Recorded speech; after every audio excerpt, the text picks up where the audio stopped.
In a world of limitless opportunities and countless challenges, the choices we make manifest themselves into the very roads that guide us. And the tribulations and triumphs that shape, weather, and bind these paths together are the very essence of what makes the world such a beautifully strange place.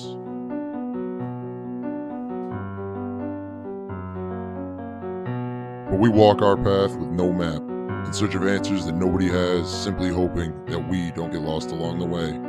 So maybe just sharing our story of where we come from and the things that have guided us along the way can be enough to guide those lost in their own path. I'm Zach Bonanza, and this is the Lost Guidance Podcast.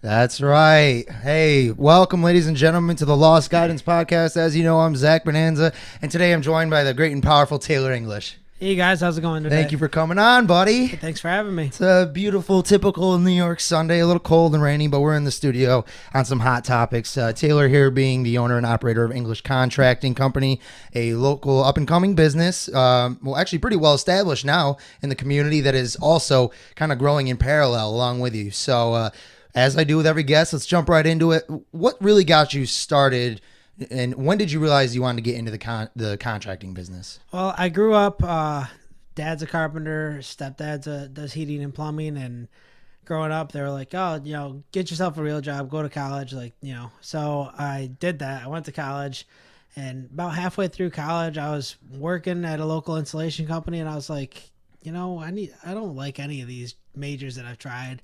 And I went to UC. Okay. And they had a construction management program. So I changed my major to that, came home and was like, guys, I'm still going to stay in construction, but it's supposed to be more geared towards, managing big projects, schools, stuff like that. Yeah. And I loved it. As soon as I started, I loved it. And then going into my senior year, I took a job building houses with a guy. And as soon as I took the job, within 2 weeks, I was like, I know this is what I want. You knew that's where someday I want to have my own business.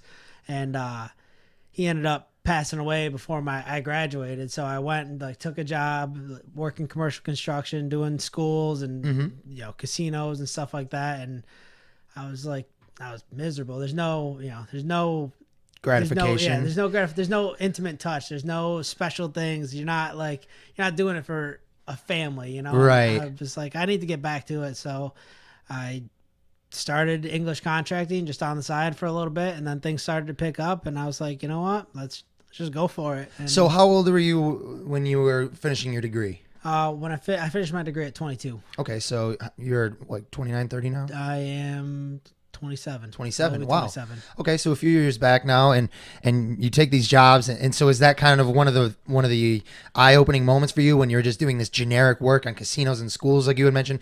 I guess in that instance, it's probably just brick and mortar, get it done so that we have a structure, whereas a home is more intricate and finesse. Yeah, I mean, it's cool. You try to do the best work you can anytime, no matter what you're doing. But of course, on bigger projects like that, it's all, who's got the lowest price, and it's get in there, get it done. Right. And it's cool. I did a 30,000 square foot renovation for a dorm, but I did 30,000 square feet of the same flooring, painted the walls the same color. Yeah. There's just, it might look cool in one room, but after you see it that many times, 100 times, right? Yeah. This isn't, and I was doing stuff on the side still, trying to, with family, friends, doing little things here and there. And I started getting asked to do more, and I was like, there's way more gratification. At the end of the day, I built something that somebody wanted, or maybe they needed it, you know what I mean? And it's kind of like you can probably do it more made to order, right? Yeah. Oh yeah. Nothing's really cookie cutter. Every house is different. Yeah. People might want similar finishes, but I could do this quote unquote same kitchen in 2 houses. It's going to come out different just because the homeowner's going to pick a different, wall color or Something. floor. The house is shaped a little different. Yeah. So at the end of the day, every project's different. They all have their own quirks, and Yeah. but you get to see people using the spaces. I mean, I still hear from a lot of my customers, or I'm still friends with a lot of them, and you pop in there for a job later on, and you get to see your work. Still there. 2 or 3 years later, they're using it, and everything still looks good, but it's all getting used. Yeah. It's serving its purpose. That's awesome. So did you, when you first started up and coming and you started realizing you wanted your own business, and even when you put your own business into effect, did you find it was hard to get clients, or did you already have the family and friends kind of transition? Did you take clients from your past work, or? I didn't take any clients from my past work because that was all larger commercial stuff. Nothing. So you were still just trying to get foot in the door. Yeah. Okay. So when I started my business, I actually was still working a day job. I started in September 2016, and then I didn't go full time with it until February 2017. Wow. So that 6 months, I had already been helping people, doing things on the side a little bit, and then I started to take on a couple of bigger jobs and just work weekends. And I had connections too with other contractors that They kinda had helped. retired and stuff that would pass things on to me, or suppliers and stuff like that. So, and then I'm just social media, just making posts about everything Yeah. I can, trying to spread the word. I know in today's day and age, that's like a huge market, Oh, yeah. and people are so readily accessing that information, and it's right at their hand. They're like, they could just be probably just thinking about, I got this, I need my sink or something fixed, but I'll get to it. And then they're scrolling along, and then, English Contracting, let me see what they're about. I'm sure that's Yeah. probably helped tremendously. Oh yeah, it's helped great. I mean, between that and just lettering my vehicles, wearing shirts and stuff to Shirts say, and hats. Thank you Yeah. for the hat. No Absolutely. problem. Just little stuff like that just helps get your name out there. And I mean, I don't know, I feel like any business owner who's not using social media It's a little Day and bit age is- short-sighted. Yeah. Absolutely. I would say that. I mean, the thing I'd highlighted on before and what I wanted to get across is that it seems like Utica is such a prospering area now, and we're really seeing a lot of up-and-coming businesses. You got new traffic from the auditorium and these sports teams coming. So have you noticed since you started your company till now how exponentially it's growing? Are you getting more work? And Yeah, we're definitely getting more work. People are starting to put more money back in their homes. It's a tough area to build a new house. why is that? Material prices are pretty high Around this area? and well, just in general. And then to build to New York standards, everybody wants a basement, and Yep. by the time you dig a hole and put a basement in, you're already $50,000 into it. And Wow. that's a huge cost. I've been trying to talk people into doing slabs because, in my opinion, even if I'm spending that $50,000, if I'm building a new house, I'd rather put that $50,000 into making Into where you're living. where I'm living beautiful. And then Yeah. if you build a new house, it's gonna be exactly what you want. So I don't see the need for the extra room in the basement, Right. or people are like, the biggest thing is people are like, oh well, the slabs are cold, and yeah, slabs are cold from 1950. Yeah. Today's technology and stuff, Insulation, yeah. maybe, Oh, yeah. Exactly. So it's a tough area to build, but it's coming around. Yeah.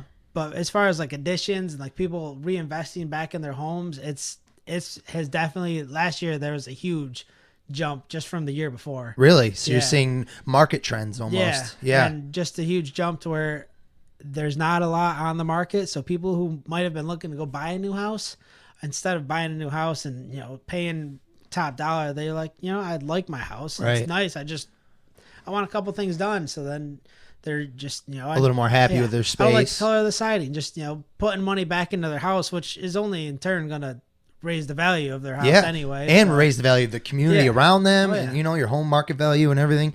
So it's great that people have you as an option to come and kind of spice things up, add home value to their own space, and kind of get a better appreciation for what they do have. Oh, yeah. Whereas and obviously it's probably going to be challenging in the years to come with more people coming in for all these new all this new commerce and all these new jobs and stuff. And so you are going to see people looking for more housing. There's going to be less available. Yeah. So then the market goes up, and it's all kind of cyclical, I'd imagine. I'm by no means a home investor or anything. mean, So From what I've been told, what I've noticed in the past few years, but other business owners have been around for a while, they said our market in Utica doesn't really experience a lot of the highs and lows. They're little, it's not a straight line for the, but Really? so we're not as prone to like when 2008, like when the market crashed. Yeah. Things didn't get as bad around here as they did everywhere else because they're never spending that much, but they're always spending, just enough to kind of like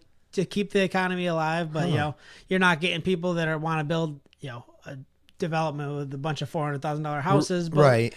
That's not necessarily a bad thing. I mean, if they want to, I'm down. Yeah, absolutely. Call me up. Yeah. No, but you're right. When you think about the Utica area and the greater Utica area surrounding it, it's a lot of middle working class or lower working class or somewhere around there. You do have the exceptions, going into New Hartford up on what's the hill there? On like Higbee. And all that. Yeah. But yeah, I guess it kind of makes sense. I never really would have realized something like that, but that the people here are so right smack dab in the middle. We have a nice median value home range. You can get a decent house here for about $100,000, where if you go down south, it's like, 250,000 or in the city, even ridiculous numbers. And then you have pretty median paying jobs and all that. So I guess I never really contemplated that. It's a relatively average area. It's a pretty average going area. It's nice too. I mean, from my side of things, I don't always sell the highest end product because you don't always need it. Right. It's I'm not going to try to push someone to like spend a ton of money on something when they're not like. You could put the super high end products down for a deck. You're still only going to get to use it maybe 4 months. Yeah, you don't need gold plated handrails. Yeah, and there's great products that are middle of the range and that's what people around here are good for. I mean, if you want to put more into it, that's great. But like everybody around here, there's nobody that just like has money. Right. Everybody's worked for their money. So when they come to me and they want to spend it, you're not trying to rob them. Yeah, I try to get them the best bang for their buck. I'm not going to try to like upsell them on this great material. But no, I mean, if I don't put it in my own house because I can't afford it, I'm not going to expect anybody else to. Like, so a lot of people, I bet, take your advice on it, or do you see people say, "Oh, that's nice, but let me get something a little more different scale, like higher quality or lower quality"? I mean, it all depends on the customer and what they're looking for. I always offer my input, but there's certain products that I push customers never to use. I just, like what? Give an example. There's like, I don't want to throw any. Well, you don't got to throw a name, but like cheap cabinets, like pressboard cabinets for your kitchen, stuff like that. Something, because in your kitchen's your number one spot in your house. Oh yeah. Every house, kitchen's number one spot. You're gonna spend the same on labor for me to install a crap cabinet versus a good one. Right. And in my opinion, even if you don't have the money, maybe save it up for another year because that kitchen's gonna be there for a while, and that cheap cabinet is gonna fail, and you're gonna be upset. You just spent that much doubling money the labor price to get new cabinets. Exactly. Yeah, and that's crazy. There's a lot of good cabinet shops around here where you can get a quality cabinet at a pretty affordable price that you might think they're going to be more expensive than the big box store, but once you get the price at the big box store and go over there, you'll realize that you're getting a better product, better service from better people, and you're supporting the local economy. Exactly. Rather than a big trend I've noticed lately, and my friend his step parents did that to their new home renovations, is Amish made cabinets, and again, supporting the economy, supporting those people who are otherwise, maybe a little bit less better off because that's how they choose to be. And they just make such beautiful handcrafted work, and you really can't appreciate that when you step back and you've got that beautiful oak hand sanded, hand cut cabinets, and you're like, damn. And people walk, like you said, the kitchen's the happening spot. Think about Christmas or parties that you have. Everybody gathers in the kitchen having wine and snacks, and you just, look at these cabinets, I have a dining room table at my house that is sat for 2 years, and I've used it once. Really? Like, it's just always full of stuff because when I redid my kitchen, I put a big island in. When people come over, my fiance and I, that's where we eat. Like, that's the spot. Like, why would I, Why would I? Yeah. Why would I don't. No one wants to sit on the couch and look at each other. You want to be up and at them and talking about it. Yeah, and definitely. And even if you're not entertaining a lot, you're cooking in there every night. Yeah, definitely. Yeah, exactly. If you're going to be exposed to it, you don't want to in a month be like, man, I wish I went with the better cabinets or whatever the example is in this instance, because I'm sure people are always, everybody wants to have something that they're proud of and a home that's, other people can not necessarily envy, but respect, and be like, wow, Yeah. you have a lovely home. You know, people love Everybody that wants compliment. people to envy it a little bit. Yeah, maybe that's internalized in us humans. We want to be a little bit higher class than someone else, but it's great that you kind of offer your input and you're not afraid to at least make the suggestion. But I'm sure it comes to a point where you just have to go with what the client wants. Yeah, I mean, at the end of the day, it's always to deliver the client the product they want. But, being in the industry every day, you kind of see, what's better, what's worse, what's going to be worth it to them. Right. And what's going to stretch their dollars the furthest they can get. Yeah. They might want, a really high-end flooring or decking or something like that. But there's a middle of the grade one that's going to save you a couple dollars a square foot that looks almost identical.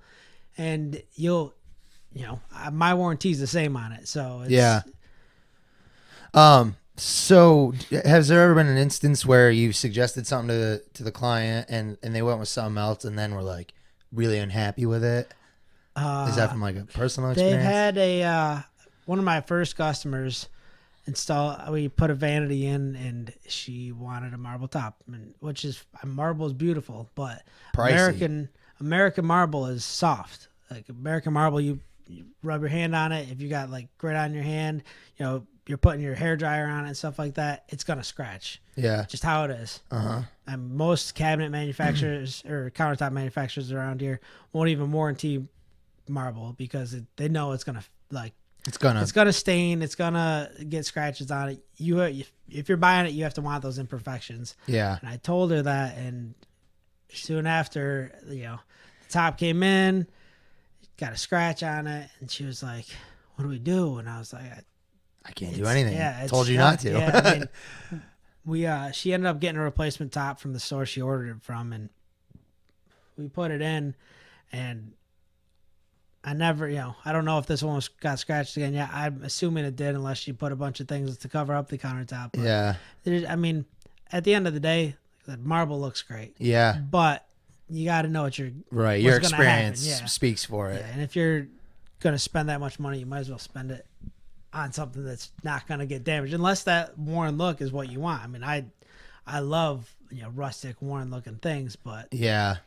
But you give your input about it, and bringing up the idea of a warranty and everything. I'm sure in today's day and age, when everybody's a professional on their phone. I read this online. Are you sure this is how you're supposed to do it? I'm sure it's probably a little bit of a peace of mind to say, all right, well, if it doesn't come out good, just give it some time or something like that, right? Where you give these people a little bit of assurance, like just let it settle, let us do our job, and then you can see where we're at, right? Yep. So when I first went into business, I started off with a 1-year warranty, just a standard 1-year workmanship warranty. If the product fails, that's a whole nother scenario that, we bring in the manufacturer's rep, stuff like that. But I try to use products that I know aren't going to fail. But for myself, I was offering a 1-year workmanship warranty, which means, if something that I did doesn't look that good in the year, needs, a paint needs touch up, or a joint, a miter needs something, something came a little bit gapped, or you got a couple screw pops. Yeah. I'll come back for up to a year.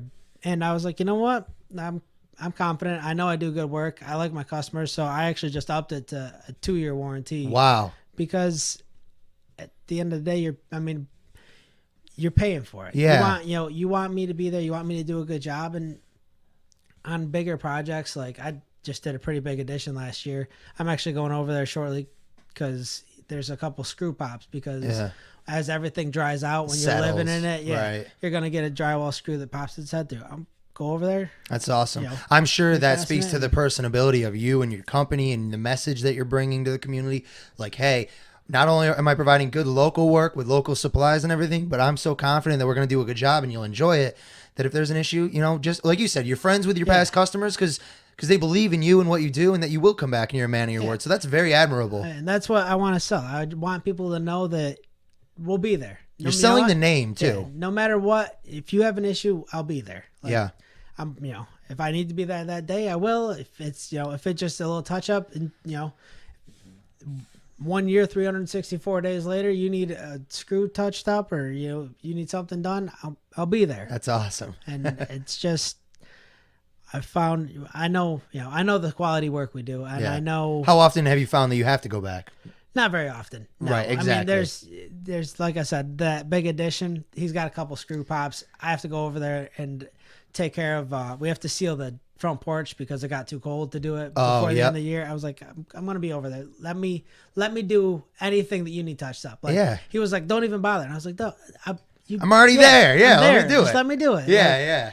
That's awesome. I'm take care of it. Again, I think that breeds that, community thought. Like, man, why would I go to Lowe's and have some schmo come in and install whatever, like a deck? Because now they do those programs at Home Depot and stuff. But you're just getting a guy who's likely not the most experienced, and he's not going to come back, or you have to deal with all the logistics of a major corporation and stuff. When you got you right around the corner, in your own backyard, somebody who's been working for it and has, a reputation that he's upheld, which is very respectable. And I'm sure that is a big reason why you're getting a lot of word of mouth, a lot of traffic through Facebook and social media.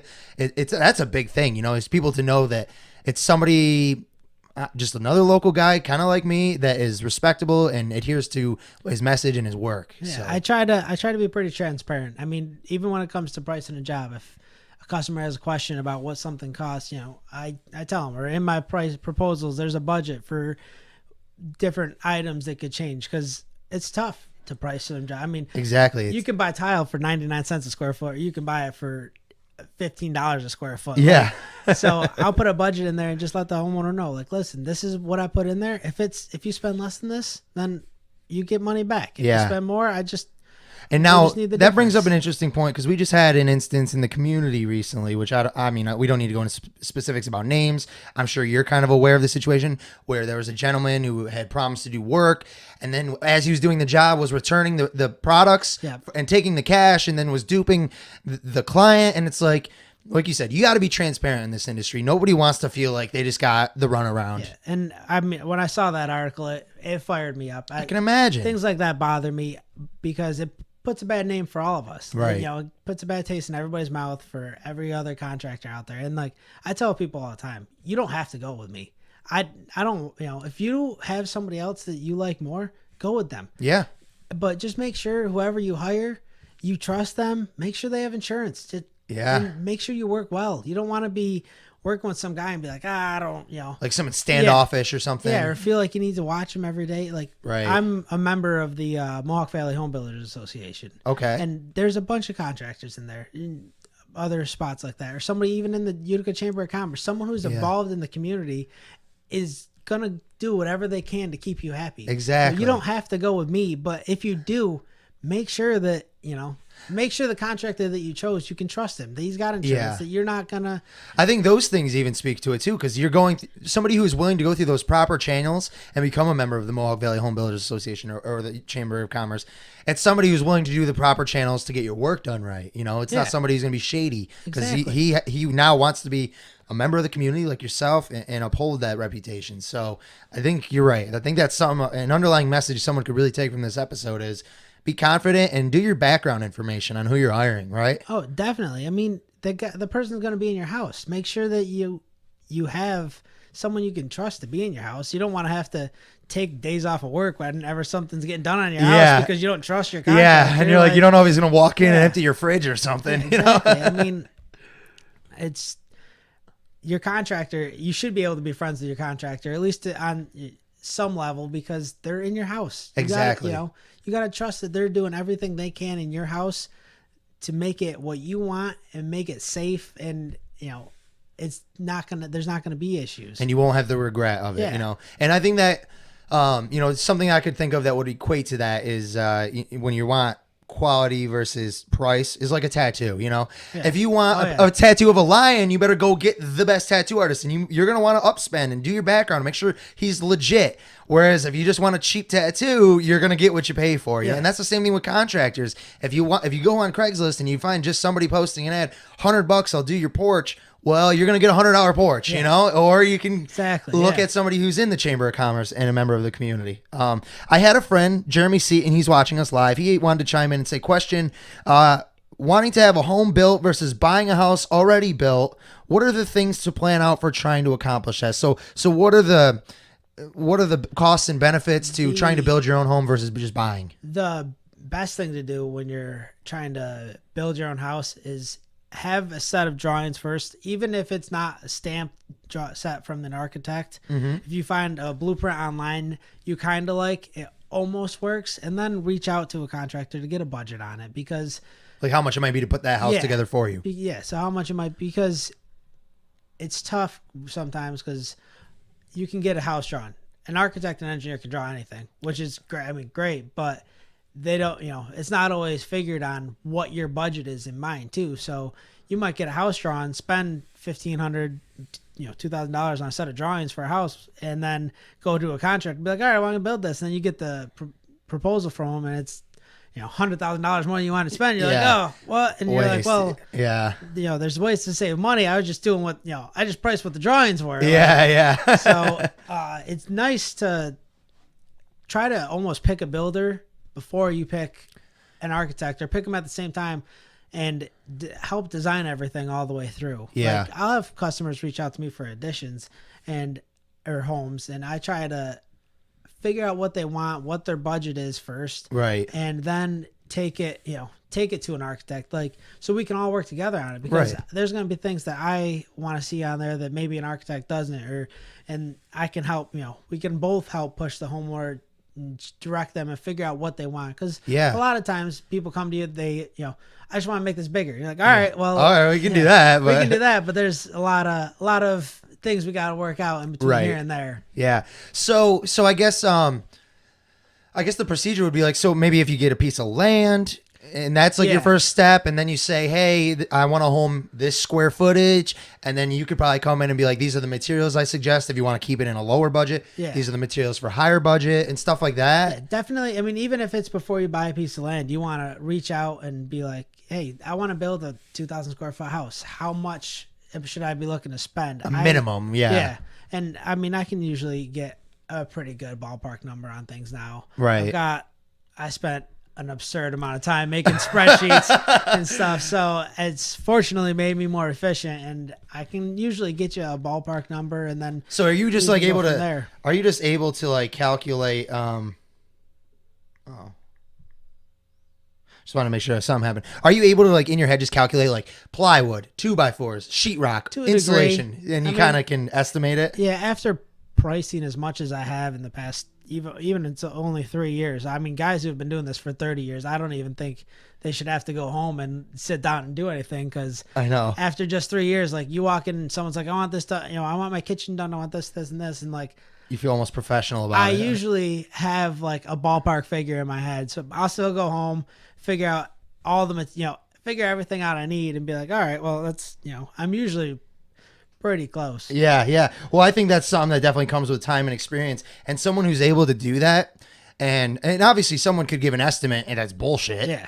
But I think it's the consumer's responsibility to say, all right, he gave me this estimate. It sounded kind of close. Go to the store, look up how much plywood is, calculate how much you might need, do a little bit of a rough estimate yourself. And that could probably save you some headache in the future. If you're starting to do some preliminary numbers, like, man, 2x4s are this much, and this is where he said he might get them. This doesn't add up, stuff like that.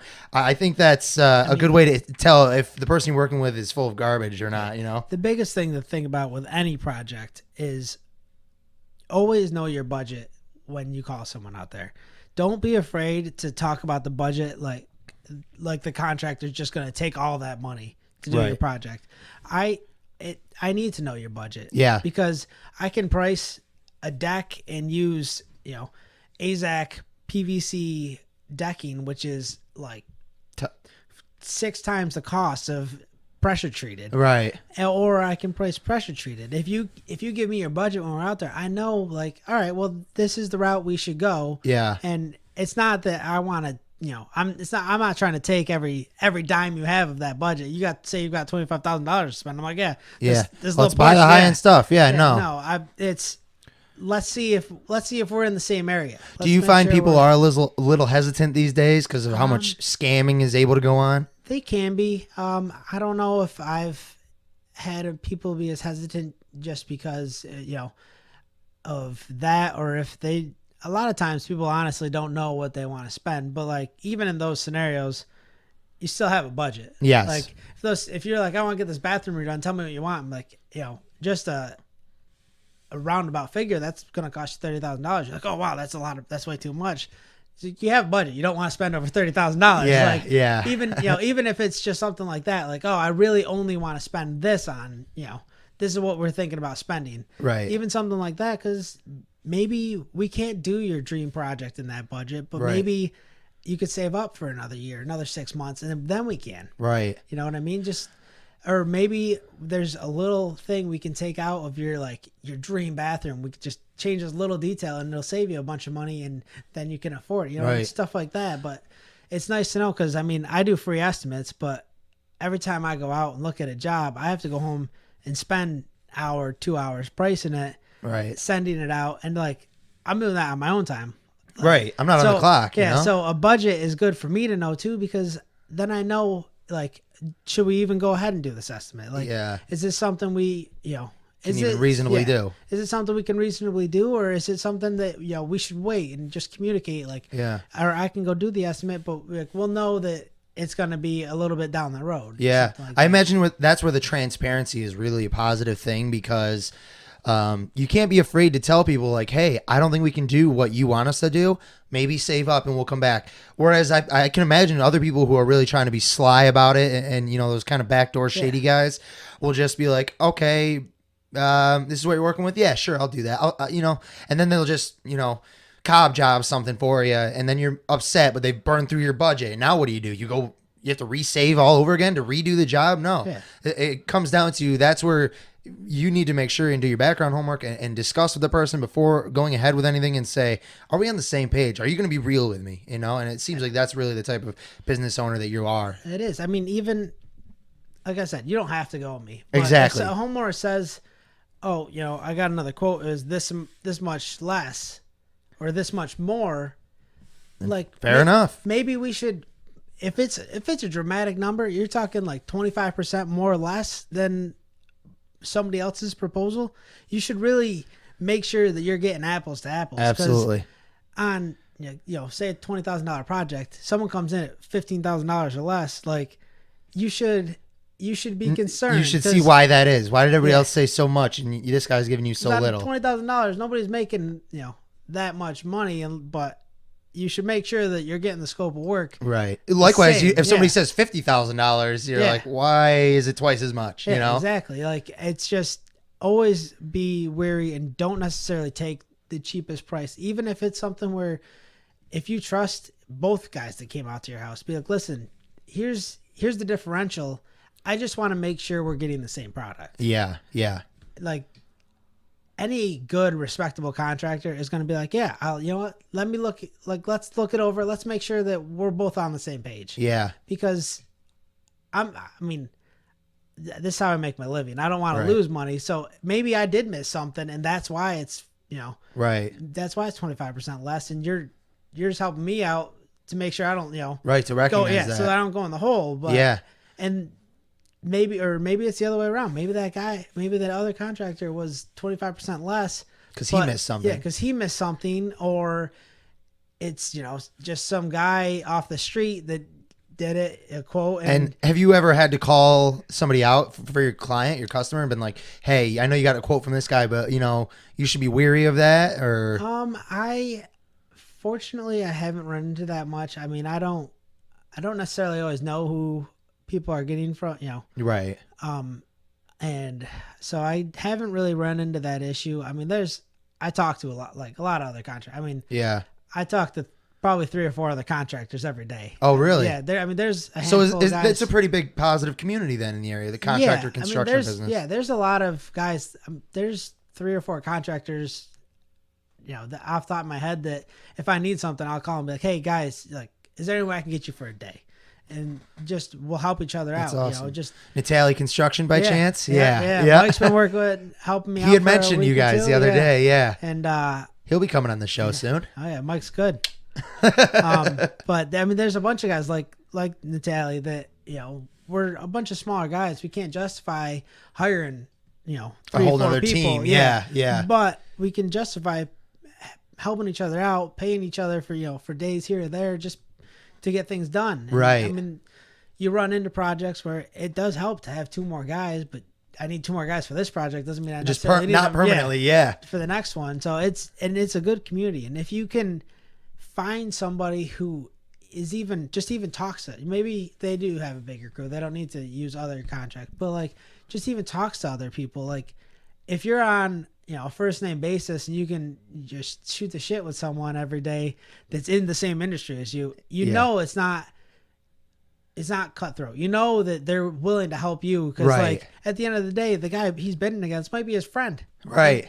It's all, business is business, friends are friends, but like at the end of the day, we're all trying to help each other out. Right. And I bet in that instance, it kind of helps because you're not trying to undercut each other and you're not being, derogatory or anything to each other. So that's really awesome to see. And it's good. Like last year I was too busy to take on a big job up in Old Forge. And one of my friends was pricing it too. And I was like, I can't take it on. I called the homeowner. I was like, listen, I'm not going to be able to get this done in the time frame you want. I just have too much going on. Right. But I know this guy's bidding it. Like, he's a good guy. If I were, if you need anything, let me know. But I know he's bidding it, and I wouldn't hesitate to go with him in a heartbeat. Wow. He ended up getting the job and doing it, and they loved him. Everybody was happy. That's awesome. But it's all in your network. Yeah. I think people get almost this kind of glamorized idea of what it means to be in like a really competitive business like construction or something, and it's always like, screw that guy, I want the job, or like you get something like off the top of my head, truck wars, and it's like you get these people like, oh, screw him, I want this job, I'll just bid it for nothing, and it's like that's not how the world really works, especially in your own backyard. People want to help each other because it helps their own business to be good with each other, Well, that, and as a business owner to just like do something for nothing just because you don't like a guy, spite, like, what you're is hurting yourself. Yeah. You're not hurting that guy. It's like he's gonna go get a job where he's actually gonna make money. Then, like, what's the expression? Cut your nose off to spite your face, or something. Why would you do that? There's people out there that do it, but I like to come home and not. Like to try to go home and not stress. Yeah. Like, I've got a little boy on the way. I want to be there for him. Like, I don't want to have to come home and try to figure out how I'm going to make money because I took a job because you hate somebody down the road. Because I hate somebody. Like, no, I'd rather not take that job. Let the guy have it. And I can spend time with my family that night because I'm not stressing about how I just did a job for nothing. Like, and it's good you're avoiding that foolish mentality that someone might get sucked into. I mean, and if you do that, you're set. Like, if a customer's okay with you doing that, they're already like setting their expectations too low, in my opinion. Yeah. You can get, if a guy does great work and comes in and says, oh, I'll do it, for less than that guy just because. Like, this is his living. This is how he's got to make money somehow. Like, right. If he's willing to undercut you there, where is he going to cut corners? Like, so you want only one screw in the board, you want to have someone who's going to be honest with you and be like, listen, I can't do it for that. Yeah, seriously. So you've had quite a bit of a growing. I've noticed you and I've been following you, supporting you because I think it's great what you're doing, as well as all the other local contractors. We had mentioned Italian Construction and stuff, but as you start growing, you're doing exponentially larger jobs. Now you're doing additions and stuff like that. I saw you remodeled some bathrooms in that lovely home for sale over in, I believe, New Hartford or Oneida or something. What's one of the most challenging requests that you had? Like, you don't have to mention any specifics, but like a task that you had to complete. The most challenging stuff for having this business has nothing to do with construction. Really? The most challenging stuff is the office work, is the day-to-day, and like, because as a business owner, like, I love construction, but I'm a total nerd for the business side of things. Yeah? Like spreadsheets and like efficiencies and everything, like systems, and that's what you need, because as we grow, I'm going to have to spend less time with my tool belt on, or I have to find someone to do more office work. Right. So it's, but either way, I need systems in place so that guys know what to do. Right.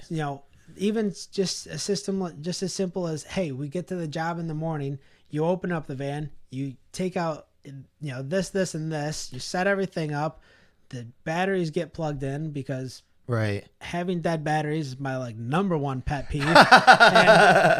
and just stuff like that. Or at the end of every day, everything gets picked up, put back in the van, the trailer, exactly where it goes. Right. Just and putting systems in place and trying to make estimating more efficient. Yeah. With, like I said, I built it's like a 30-page spreadsheet at this point where everything's linked, and I still have time that I need to put into it. Wow. But so that I can, at the end of the day, it's hopefully that I can like type in square footages and like it's going to turn out a pretty close number right away, and then I can go through and fine tune it for everyone. But like, just the business side of things is the hardest part of everything. I mean, I can go put a toolbox on every day and do the job and do something. Yeah, I'll figure that out. But it's the spreadsheets. Yeah, I mean, you run into hiccups, especially on like renovations. You run into hiccups on things all the time. Yeah, you just deal with it. You roll with the punches. You might have to go pick up some more lumber or something like that, but you deal with it. Right. But the stuff after hours, the actual business side of things, so that I can offer you that 2-year warranty. Right. So that I can offer you, like when I finish a job, I give people. It was something I did in commercial construction. It's closeout documents. Like every school or any job you do, they get it. And it's a record of every contractor that worked on that job, every finish that went into the job. And like what they did? Well, yeah. Like throughout the job? Like who the electrician was, who. Oh, wow. And every like finish, like what this paint color was, what this tile was, who made it, stuff like that. So like now I was... And what actually inspired me to do it was I was in my own house. I was trying to touch up paint on a wall, and like every room in my house is like just a different shade of gray. Yeah. So I didn't label the cans, and I was like going through and I touched up the paint. I opened like 6 cans of paint. I was fuming. I was like, you know what? If I'm having this issue, I'm sure your clients are too. Yeah. This issue, especially, and they're not the ones who did the work. How would they even know? Oh, especially, yeah. So I started doing what I call a closeout log, and that has a directory that says every contractor working on the job, me, my electrician, my flooring guy, because you might not need me. You might want to change a light. Just call you can call my electrician, like that's and my painter, all that stuff. And then it's gonna have what materials went in for finishes, where you can get it, wow, very and cool stuff like that. Any warranty information is going to be there, and my warranty is going to be there. So like you have a paper. It's not just me saying like, hey, you got a 2-year warranty on this. Yeah, like, you have a paper copy. This is your 2-year warranty. Wow, that's really next level. Yeah, but like to go the extra mile for your customers. Yeah, trying to do that stuff and swing a hammer, and it's it just all adds up. So the business side is where the hardest part is. Yeah. You know what I mean? Well, I can tell just from what you're saying that it's incredibly foresighted that you're putting in the infrastructure, knowing that in the near future, as you continue to grow, that you'll either need more like clerical work, more people in the office, or you'll need more people helping with the construction side. But you're at least putting in the structures and the processes, and you know exactly how it's been done that works. And so if you're going to hand it over, what should be expected of you? I mean, everything... I'm trying to almost dumb everything down, probably to a point that is too much. But like when I bought a van instead of my job trailer and I built it out, like we used to go through the job trailer. Everything had a spot, but didn't necessarily have like an exact spot. Yeah. So like when we built the van, I was like, how we're going to design how to build out this van is solely based off of, I want to be able to say, Grandma, I need 1 1/4 drywall screws. And she can go in and grab them. She can go in there, find them, and put them back where she got them. And had never have looked in the back of the van before anyway. Because then if someone new does come on, a helper, he's going to need to know where everything is. And you're not throwing a boomerang into the freaking mix. Go find these screws. They're on that shelf full and then he tears everything apart. Yeah. Full of 1,800 other boxes of screws. Yeah. So, do you foresee that maybe you'd want to step away from the logistics side or the construction side if you had to pick? Because you said the real nerdy nitty gritty for you is the business work. It's probably going to be me stepping back a little bit more from the construction side, even if it's only a day a week I have to spend in the office, something like that, just because I'm pretty particular and I'm nerdy, but I like to see where the numbers come from, and anything that if I step back from the office side and got someone in there, I'd be wanting to check things more and more. I have carpenters I trust. You know what I mean? I have guys that I can trust to stay on the job, get work done to my standards, and not have to worry about it. Yeah. So if it's 1 day a week where I'm going to be in the office and I can take care of everything that day, well, I know that my guys are going to get things done. Right. I know they're going to do it the right way because I taught them, Yeah, because yeah. I trust them. And from a business side, I can imagine when you're looking at the margins and your cost benefit analysis, you're able to more. If you were to bring somebody on that was not doing it properly,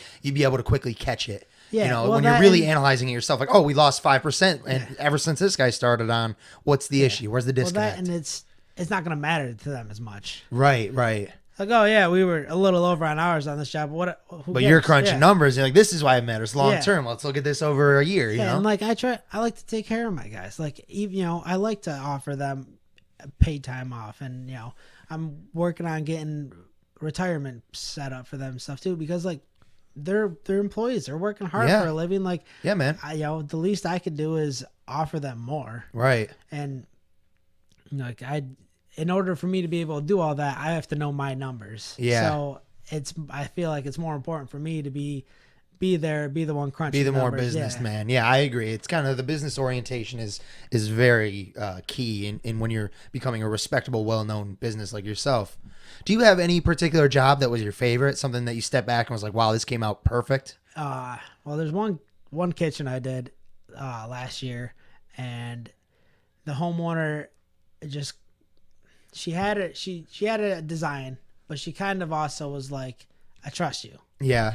Just take care of it. And like there's a couple like little things I did, like we opened up a wall that we had to take out, and I ended up hiding ductwork in the wall, but like there's these two beautiful columns and like everything's built out, and she just kind of was like, here's the design. We worked with Fake Kitchens on it.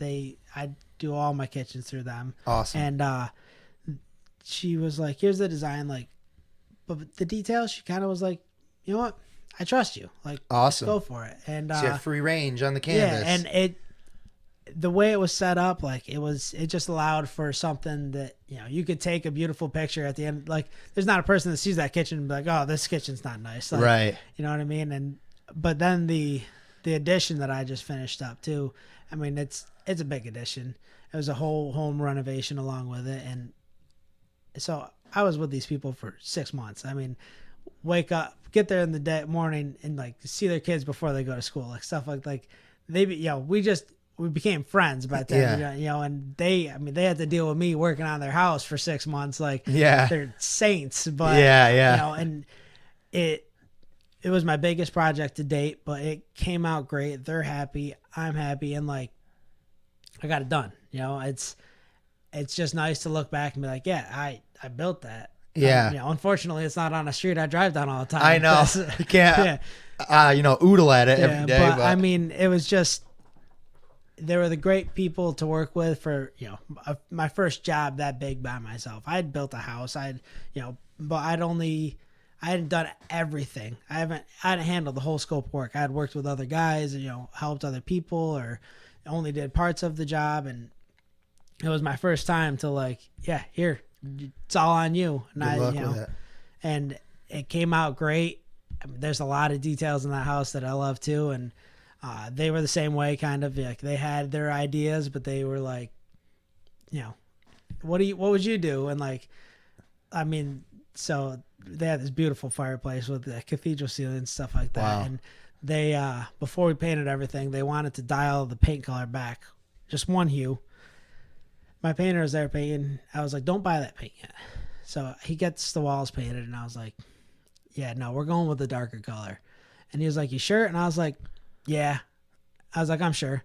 So they got home, and she's like, oh wow, this is beautiful. And I was like, yeah. I was like, I went with the darker color. But like, we had the relationship where I knew I could. Yeah. Like, I knew it wasn't going to be a problem. I knew that if I thought it was going to look better, that they were going to love it. Right. So like, it was great. It was like a fun project. I mean, awesome, man.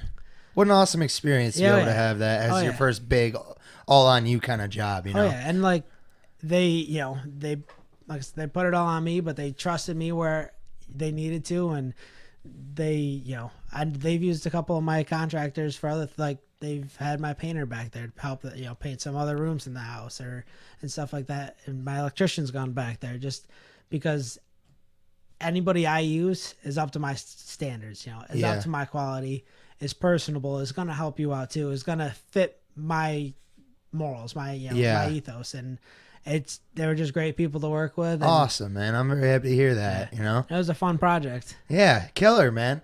Do you find that you're doing a majority work as residential or commercial, or do you split it up? Or? It's been pretty much all residential. I've done 2 little commercial jobs, nothing crazy.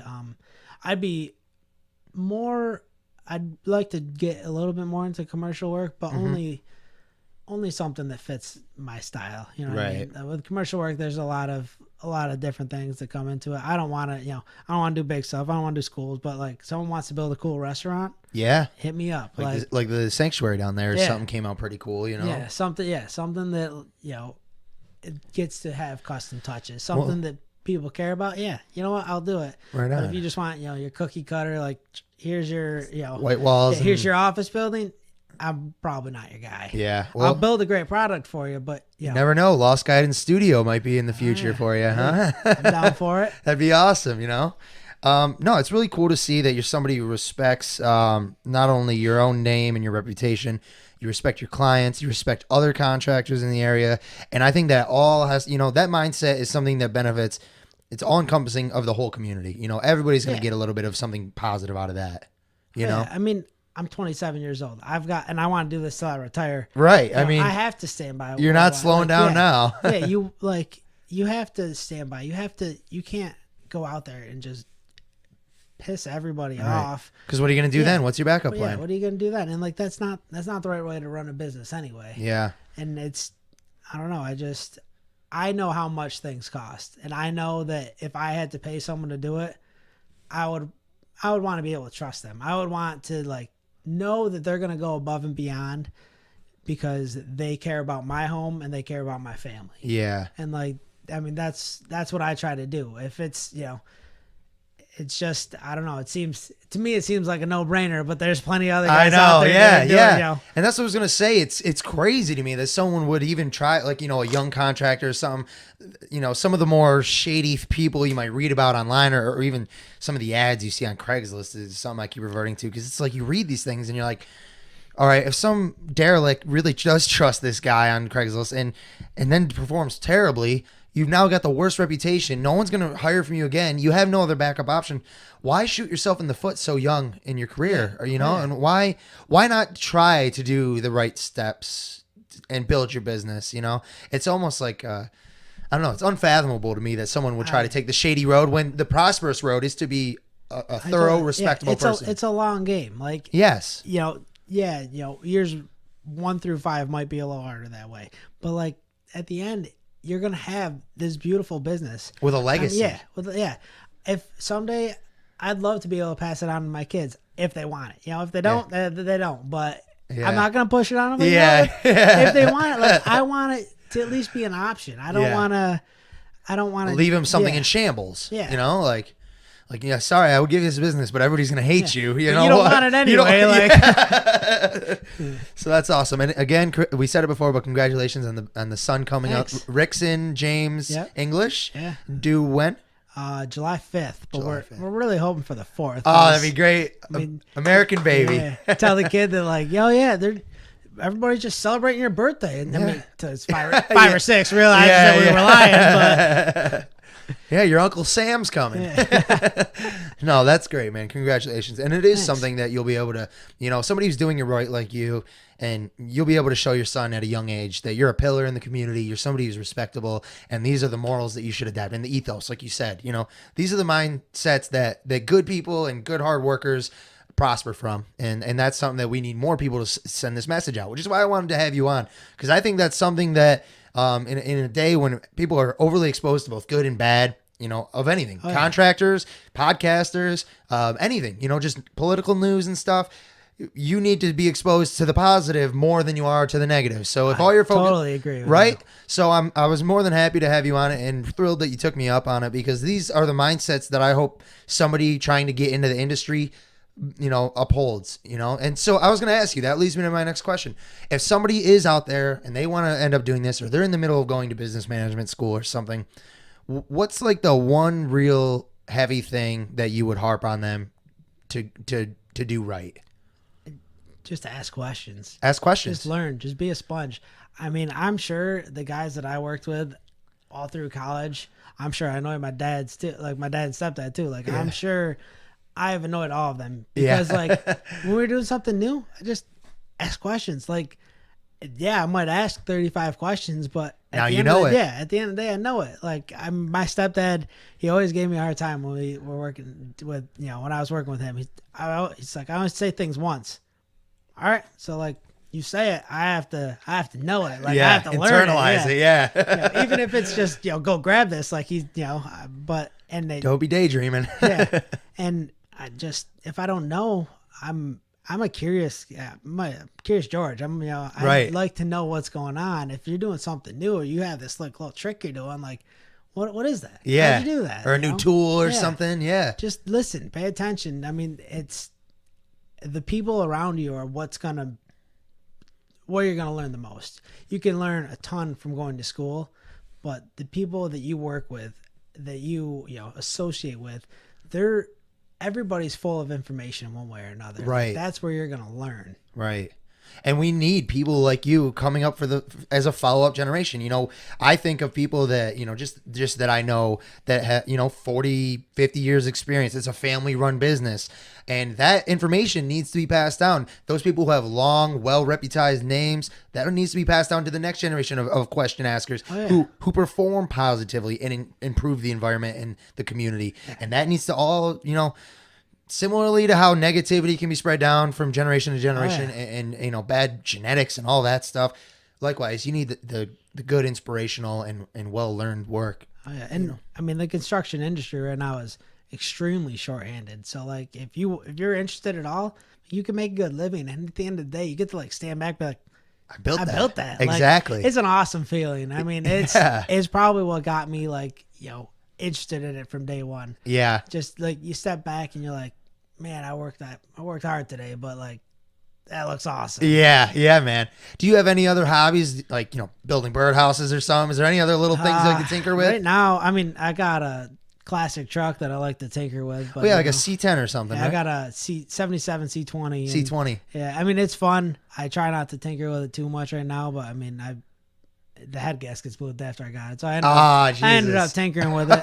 It's something that, hopefully like as time frees up and, as, things get a little better, I can tinker with it, but it runs, drives. And I'm not trying to mess with it too much. Right. Yeah. I don't blame you. Just wash it. Yeah. I wasn't sure if you made your own birdhouses or something. That's what I could see. It's always, with the new house I'm buying, there's a decent sized barn. I want to set up a shop so I can kind of make my own furniture and stuff like that. I mean, that'd be cool. I've made my own like headboard and like end tables and stuff from my house, but cool. like I don't have a formal shop, so I'd like, oh, we need an end table, I'd like go out in the garage. Yeah, give me like, 30 minutes. let me throw something together and like, but I'm hoping with the new shop I can kind of fiddle around a little bit more. Get to that'd be cool. One day you're making rocking chairs or something. That'd be awesome. Yeah, and like I got a new bed, so I was like, get rid of the old headboard. Like when we move, I'm making something even better. Awesome. Like, all hidden compartments and everything.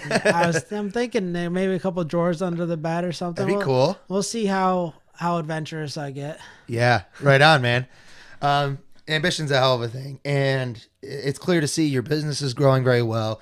And it's very respectable, man. I admire the shit out of you, how well you're doing and how you really uphold your name and people know that you're a good person to turn to for information and, just that bouncing ideas off of. Natalie says praises about you all the time and vice versa. So that's really awesome to see. I mean, he's great to work with too. Like it's nice having somebody else around that you, like you said, just bounce ideas off of. Yeah. You run into something every day that you're like, man, how should we do this? Like, what's the best way? Right. A fresh set of eyes could help. There's 100 ways to do anything. Yeah. Skin a cat. Yeah, exactly. Yeah.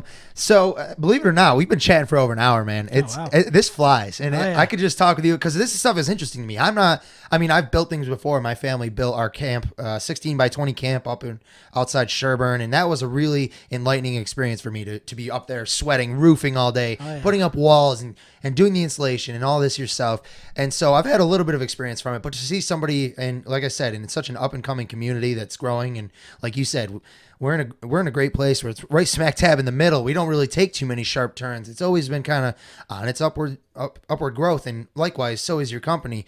So I guess one of the things that I wanted to kind of dwindle the show down with is where do you really see the company in maybe 10, 20 years, 10, 20 years. I mean, 10 years. I hope we're doing a few more projects.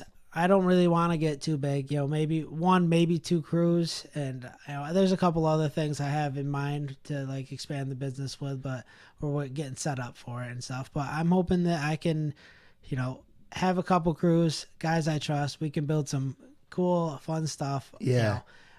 I'll probably, be in the office a little bit more then, but, just making an honest living, having fun doing it. I don't have ambitions to be a huge company. I feel like if I get, to make a huge company, we'll lose the personal touch to it. Yeah. And I want to know all my guys. I want to, I want to be family or be friends with all my guys. And so I don't see us getting too big, but just, But just enjoying the ride, yeah, huh? Yeah. Just one, maybe two crews. Like I said, a couple of vans, building some cool stuff. And, hopefully we get to, And you're not locked in the office all day. You can still come help out. Oh, yeah. No, I mean, even if I end up getting locked in the office a lot more than I plan, I'll still find my way out there. Check out the work. Yeah. Don't worry. There'll be a tool belt on sometimes still. Yeah, and I'm sure you even appreciate when you can go and you have one of your guys working on something, you step back and you say, man, you did a good job. And I know you're kind of a product of what I've been working with. So it's got to be fulfilling, right? Oh, it's great. And my one brother that's been working with me, he's been with Dylan, right? Well, Dylan's coming on full time now. Awesome. But, my younger brother Brandon has been working with me for 2 years now, and he came out of high school green, didn't know, but now I can be like, hey, just go do this. And I had to run and grab materials the other day, framed a whole deck while I was gone. It was a little one, but he did it. And I was like, dude, look, you're obviously learning. That's awesome, man. Kicking ass. Good for him. It's cool. It is fun to be able to watch other people grow. Yeah. Around you. And that you're having a really instrumental part of that. Yeah. Oh yeah. Business is tough. There's always something to think about, be worried about. But at the end of the day, it's awesome. Yeah. I love it. It's fun. Yeah, it's awesome, man. And as I keep saying and reiterating this whole show, you're a very incredibly foresighted person to kind of see and have the image of where you want your company to go, how you want these jobs to look, knowing that you're eventually going to have to step away, do some more business side of things. You're really planning ahead, and not just for your own self-preservation, but for the preservation of your name, your reputation, your business, and like you said, hopefully one day passing it on to your son. So it's incredibly respectable, and thank you so much for coming on and everything. Thanks for having me. Yeah, man. I like running the old baseline that we start with here as we wrap up. Go ahead and give a plug out for your company name. Hey, feel free to give English Contracting a call anytime. Go like our page on Facebook, follow us on Instagram, and hopefully you'll see some things you like. I mean, we're hoping to do some fun projects this summer, so keep an eye out. Awesome, guys. Yeah, I mean, you can check out a lot of his cool, in-process builds on their Instagram page, your Facebook page. I was checking out some of your stuff today, porches and kitchens and things. And like I said, I keep seeing you growing, and I'm incredibly happy for you. It's really inspiring, and you're helping the community. So it's all full circle positive. Thanks, man. I appreciate it. Absolutely. Guys, check out Lost Guidance has been freaking busy this week. Yesterday, I did the old Daniel Barden Mudfest. I mean, hardest thing I've ever done in my life. I got this here medal. There you go. This thing means more to me than my associate's degree, I tell you. It was hard running, but it was a really inspiring event. It was in honor of Daniel Barden, who lost his life at Sandy Hook. And I had a moment. Unfortunately, my video got deleted, but I spoke with the boy's father, who comes every year, 7 years now. And he said, obviously, it's a travesty to have to relive those moments, but to be able to share that communal feeling. Again, it all goes back to the things that we highlight on spreading positivity, communal enjoyment, cohesion, love, all that good stuff. So go ahead onto Lost Guidance on Facebook and Instagram. Check out the content I produced for the Daniel Barden Mudfest. I wasn't first, but I wasn't last. So I'm beat up. I'm sore. My arms are all cut up and everything, but it was a hell of an experience. Other than that, check out, I did some collaboration work with the D. I was on EC Radio talking about lost guidance. I was on the D line discussing draft day. NFL draft just happened. And today I was over at the Veterans Outreach Center right on Washington Street in Utica. And the Disruption Network did a great job. They were putting on this drive called Disrupt Hunger. And essentially what it is, the Veterans Outreach Center started in 2008. And I had a discussion with the executive board of directors who founded everything. And I talked with him today. And just to see how much he's put into it and how much it's grown. And from starting a rundown building and turning it into apartment housing and food banks all in one large building. And it's a place of local access for veterans who are otherwise hungry. And in a world where these people are going off and fighting to try and better our lives, to not be able to better theirs is just a heinous atrocity. And I can't idly sit by. So I'm advocating all of you guys, if you can, go down to the Veterans Outreach Center, donate. They'll take everything. They want your clothes, hygienic products, toiletries, canned perishable foods, non-perishable foods. The perishables they'll obviously get rid of sooner, but people don't just go hungry in the holiday season, and we tend to see the food banks fill up really around Thanksgiving and Christmas and then die down in the summer. We need help, guys. So that's a huge and very positive communal thing going on. So check it out. Again, I did some footage on Lost Guidance on the Instagram and Facebook page. Other than that, just keep an eye out. I got great guests coming on. Taylor here. Thank you again so much for coming on. Thanks for having me. Yeah, and it's just all about spreading that real positivity, people, and in a world where we're exposed to so much darkness and when we're otherwise just lost, nobody has the answers. We're trying to help guide each other with this positivity. So stay tuned, guys. Keep following, liking, subscribing, watching, listening. Again, check out SoundCloud. We go live on Twitch every Sunday at 2, Facebook, YouTube, Instagram, all that stuff. So, thank you, and try not to stay too lost out there, folks. All right, we'll be coming at you this week with some other great material. See you guys.